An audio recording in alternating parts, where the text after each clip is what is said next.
John Fitzgerald Kennedy, do solemnly swear I, John Fitzgerald Kennedy, do solemnly swear that you will faithfully execute the office of President of the United States that I will faithfully execute the office of President of the United States and will, to the best of your ability, and will, to the best of my ability, preserve, protect, and defend the Constitution of the United States. preserve, protect, and defend the Constitution of the United States. So help you God. So help me God.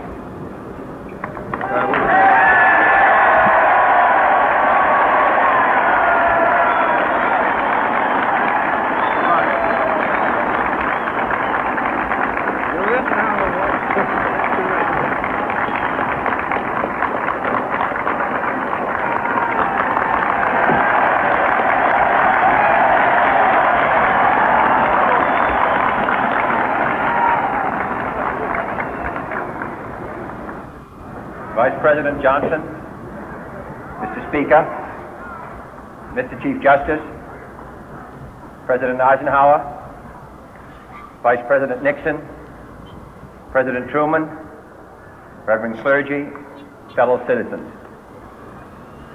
We observe today not a victory of party, but a celebration of freedom, symbolizing an end as well as a beginning, signifying renewal as well as change.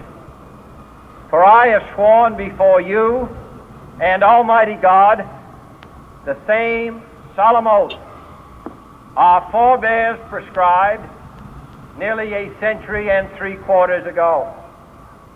The world is very different now, for man holds in his mortal hands the power to abolish all forms of human poverty and all forms of human life. And yet the same revolutionary beliefs for which our forebears fought are still at issue around the globe. The belief that the rights of man come not from the generosity of the state, but from the hand of God. We dare not forget today that we are the heirs of that first revolution. Let the word go forth from this time and place to friend and foe alike that the torch has been passed to a new generation of Americans born in this century, tempered by war, disciplined by a hard and bitter peace, proud of our ancient heritage, and unwilling to witness or permit the slow undoing of those human rights to which this nation has always been committed and to which we are committed today at home and around the world.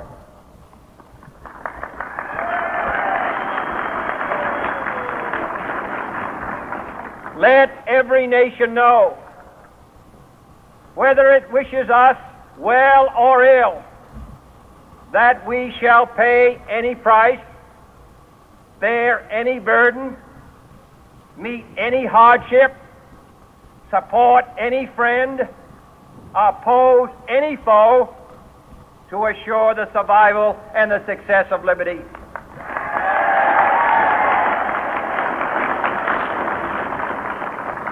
This much we pledge and more.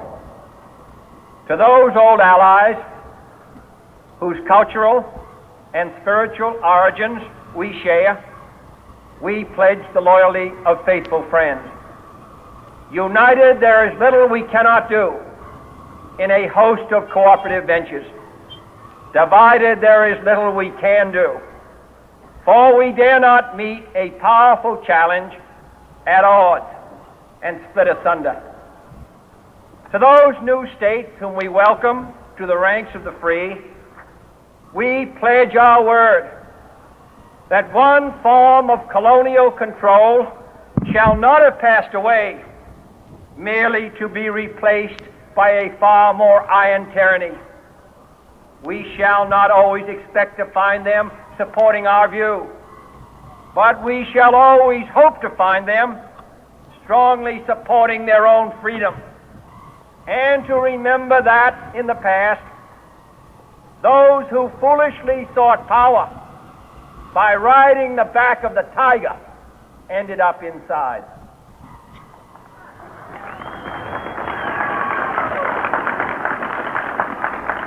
To those people in the huts and villages of half the globe struggling to break the bonds of mass misery, we pledge our best efforts to help them help themselves for whatever period is required, not because the communists may be doing it, not because we seek their votes, but because it is right.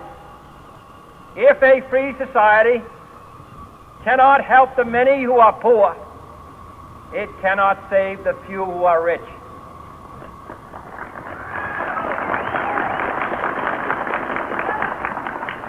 To our sister republics south of our border, we offer a special pledge to convert our good words into good deeds, in a new alliance for progress, to assist free men and free governments in casting off the chains of poverty. But this peaceful revolution of hope cannot become the prey of hostile powers. Let all our neighbors know that we shall join with them to oppose aggression or subversion anywhere in the Americas. And let every other power know that this hemisphere intends to remain the master of its own house.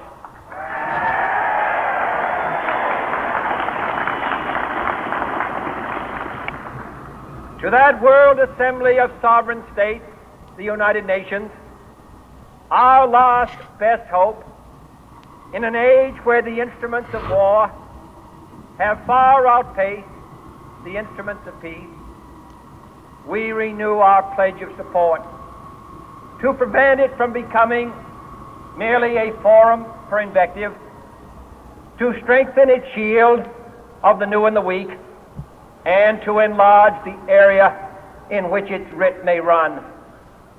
Finally, to those nations who would make themselves our adversary, we offer not a pledge, but a request that both sides begin anew the quest for peace. Before the dark powers of destruction, unleashed by science, engulf all humanity in planned or accidental self-destruction, we dare not tempt them with weakness, for only when our arms are sufficient beyond doubt can we be certain beyond doubt that they will never be employed. But neither can two great and powerful groups of nations take comfort from our present course, both sides overburdened by the cost of modern weapons, both rightly alarmed by the steady spread of the deadly atom, yet both racing to alter that uncertain balance of terror that stays the hand of mankind's final war. So let us begin anew, remembering on both sides that civility is not a sign of weakness, and sincerity is always subject to proof. Let us never negotiate out of fear, but let us never fear to negotiate.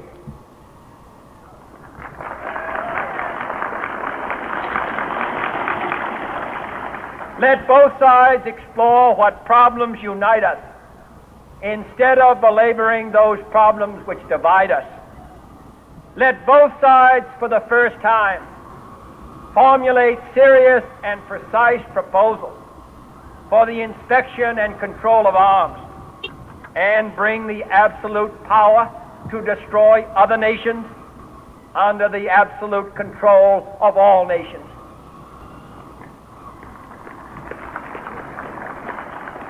Let both sides seek to invoke the wonders of science instead of its terrors. Together, let us explore the stars, conquer the desert, eradicate disease, tap the ocean depths, and encourage the arts and commerce. Let both sides unite to heed in all corners of the earth the command of Isaiah to undo the heavy burden and let the oppressed go free. And if a beachhead of cooperation may push back the jungle of suspicion, let both sides join in creating a new endeavor, not a new balance of power, but a new world of law, where the strong are just and the weak secure and the peace preserved. All this will not be finished in the first 100 days, nor will it be finished in the first 1,000 days, nor in the life of this administration, nor even perhaps in our lifetime on this planet.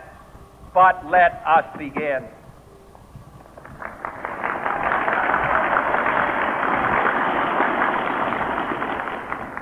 In your hands, my fellow citizens, more than mine, will rest the final success or failure of our course. Since this country was founded, each generation of Americans has been summoned to give testimony to its national loyalty. The graves of young Americans who answered the call to service surround the globe. Now the trumpet summons us again, not as a call to bear arms, though arms we need, not as a call to battle, though in battle we are, but a call to bear the burden of a long twilight struggle, year in and year out, rejoicing in hope, patient in tribulation, a struggle against the common enemies of man, tyranny, poverty, disease, and war itself. Can we forge against these enemies a grand and global alliance, north and south, east and west, that can assure a more fruitful life for all mankind? Will you join in that historic effort?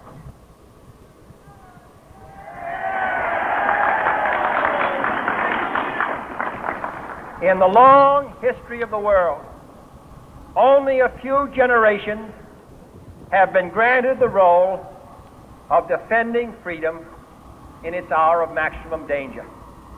I do not shrink from this responsibility. I welcome it.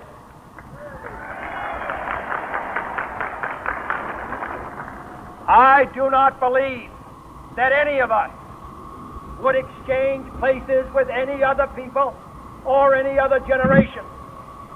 The energy, the faith, the devotion which we bring to this endeavor will light our country and all who serve it. And the glow from that fire can truly light the world. And so, my fellow Americans, ask not what your country can do for you, ask what you can do for your country.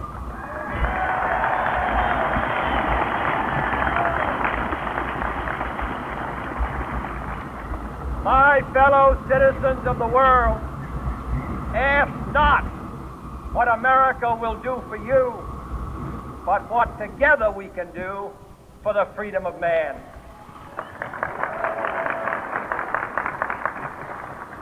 Finally, whether you are citizens of America or citizens of the world, ask of us here the same high standards of strength and sacrifice which we ask of you.